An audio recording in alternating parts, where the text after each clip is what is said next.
אוקיי, אז רציתי להראות לכם איזשהו משהו שבניתי, שאני חושב שיכול להיות מאוד מעניין ונחמד להרבה אנשים ולעסקים. אני קודם כל אדגים אותו, ואז אני אראה בעצם מה קורה מאחורי הקלעים. אז כמו שאתם רואים, אני פה איתכם, אני לא במקום אחר, הכל בלייב, ובעצם יש לי פה וואטסאפ עם העסק שלי, זה בעצם הוואטסאפ של העסק.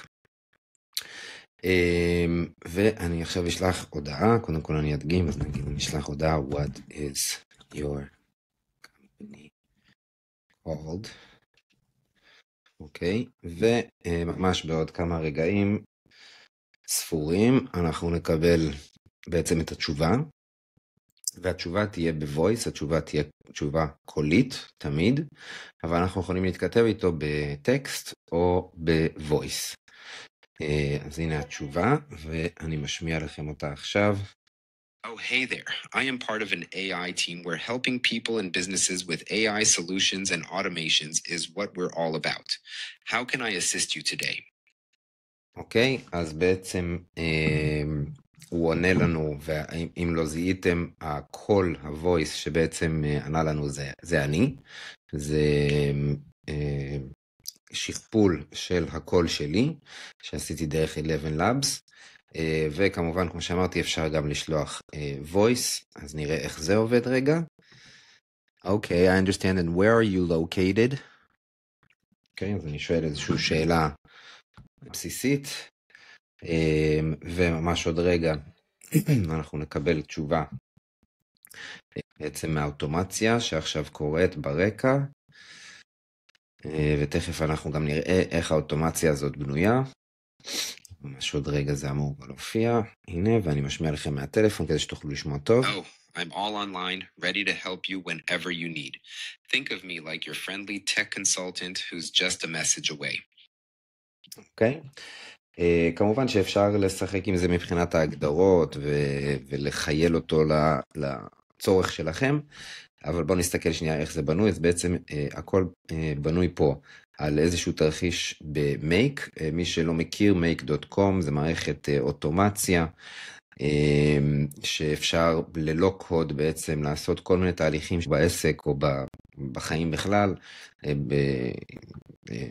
בצורה אוטומטית.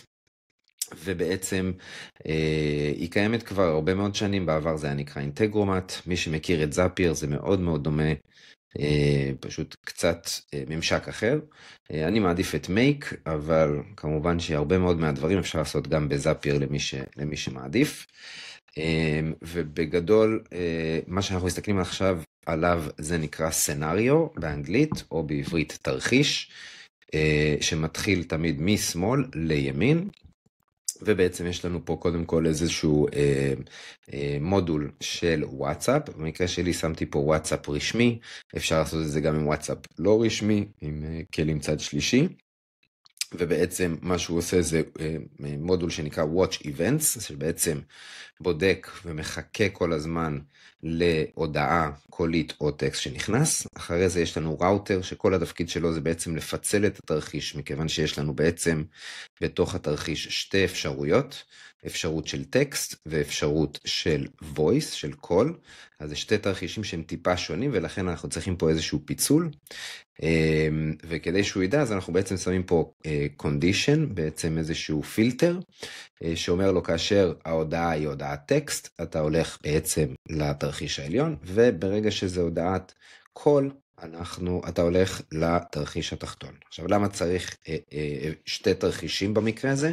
בגלל שברגע שנכנס לנו voice, ברגע שנכנס לנו הודעה קולית, אנחנו קודם כל צריכים להפוך את ההודעה הקולית, לתמלל אותה ולהפוך אותה לטקסט, כדי שה-OpenAI יוכל להבין אותה ולענות בהתאם. אז זה בעצם ההבדל העיקרי פה. אז בעצם אם נעבור ונמשיך, אנחנו נראה, עשיתי פה איזשהו אסיסטנט ב-OpenAI, אנחנו לא ניכנס לזה יותר מדי, אבל אני אראה לכם תכף את האסיסטנט ב-OpenAI, אבל אפשר בעצם להקים איזשהו אסיסטנט ולהגדיר לו ממש דברים שקשורים לעסק, לתת לו פרומפט מדויק לצרכים שלכם, וגם אפילו להעלות לו קבצים או איזשהו knowledge base. אז זה האסיסטנט. ואז יש לי עוד שלב שהוספתי פה שבעצם מנקה קצת את מה שמגיע מתוך האסיסטנט, כי לפעמים יש כל מיני תוספות, כמו שאתם בטח מכירים מ-ChatGPT, מי שעובד איתו, ומקלוד ומכל המודלי שפה, הם הרבה פעמים מוסיפים איזשהו הקדמה, או מוסיפים בסוף עוד איזשהו משהו שהוא לא רלוונטי באמת לתשובה עצמה. אז ברגע שאנחנו עובדים ל-use case כזה, אנחנו לא רוצים בעצם את הפתיח הזה שהוא יגיד לי איזשהו כמה משפטים, אלא אני רוצה שהוא רק ייתן לי את התשובה נקי.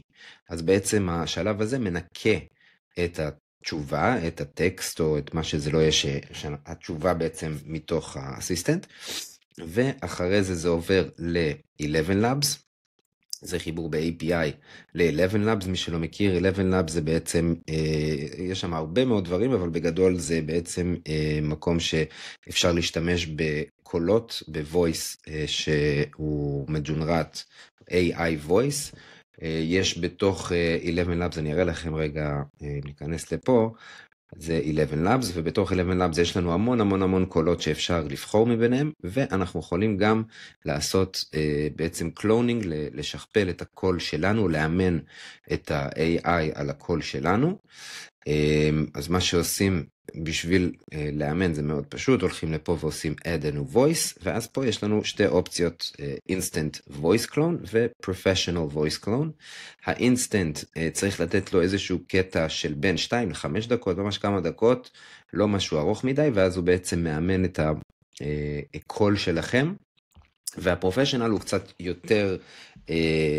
יותר מורכב, הוא יותר ארוך, צריך לתת לו פה, המלצה היא עד 3 שעות, הקלטה שלכם מחולק ל-30 דקות כל הקלטה, ובעצם לעלות לפה, ולאמן את המודל. זה לוקח בערך 24 שעות עד שיש לכם את הקול שלכם, את הרפליקה של הקול שלכם מוכן, ואז ב-API, כמו שראינו פה, אני בעצם יכול לבחור את הקול שאימנתי, וזה הקול שאחר כך הולך לוואטסאפ, ושולח את ההודעה.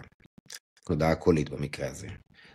בצד השני יש לנו voice. עכשיו בגלל שזה voice, כמו שאמרנו, אנחנו קודם כל צריכים להפוך את זה ל-speech to text, שזה בעצם השלב הנוסף שמתווסף פה, שבמקרה הזה השתמשתי ב-whisper, גם כן של OpenAI, ואחר כך ההמשך הוא בדיוק אותו דבר, אתם יכולים לראות פה, אסיסטנט, אחר כך ניקיון של התשובה, ואז זה נשלח ל-11 Labs, ומשם לחזרה לוואטסאפ.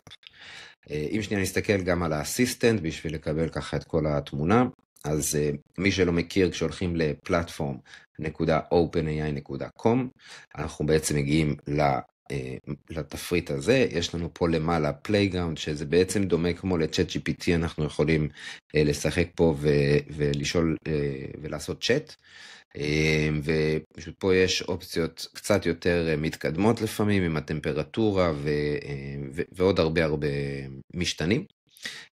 יש לנו את הדשבורד, שזה איפה שאנחנו הולכים, ופה אנחנו יכולים ללכת לאסיסטנס, ובאסיסטנס אנחנו בעצם יכולים להקים איזשהו אסיסטנט שהוא מדויק לצורך שלנו. עכשיו פה יש איזשהו משהו נחמד, לפי דעתי, שאני מאוד ממליץ להשתמש בטח בהתחלה, זה נותן איזשהו בסיס.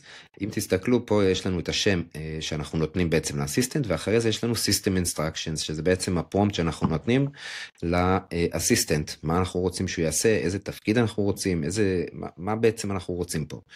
אז אני יכול להתחיל לכתוב אותו בעצמי, ולמי שמתקשה או צריך קצת עזרה, יש פה את הכפתור הקטנצ'יק הזה שלא הרבה מכירים, אפשר ללחוץ עליו, ואז פה אני יכול לתת לו איזשהו הסבר ממש קצר, זה לא צריך להיות נורא מורכב, מה אני רוצה.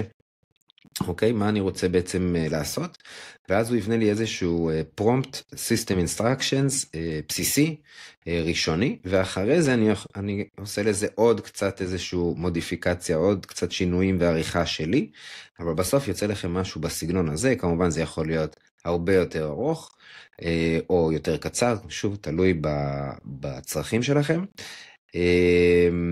ואני בעצם ככה עושה לי איזשהו אסיסטנט, יש לי פה גם אופציה לטולס, בעצם כל מיני כלים, אם זה להעלות מסמכים שלי, או להשתמש בקוד אינטרפרטר או פונקשנס, יש פה המון דברים, אנחנו לא ניכנס כמובן בסרטון הזה לאסיסטנס, אבל תדעו שזה קיים, ואז בעצם ברגע שהקמתי את האסיסטנט ויש לי את המספר הסידורי הזה שאתם רואים פה, והכל מוכן, אז אני יכול בתוך הסצנריו שלי במייק להתחבר דרך message and assistant, ואז שמה למצוא, כמו שאתם תראו פה עוד רגע כשזה יעלה, לבחור את האסיסטנט שלי, שקראתי לו ריין פן AI במקרה הזה, וככה בעצם אני משתמש בו בתוך התהליך.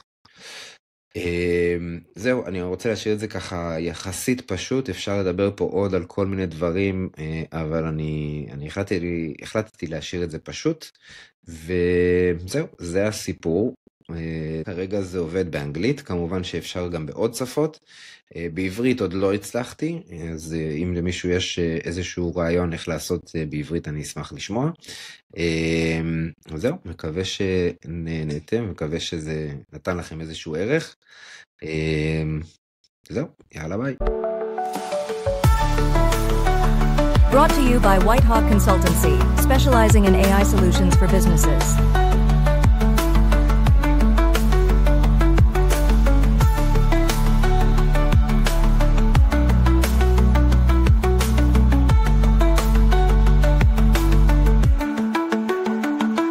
Please follow, share, and subscribe for more insights.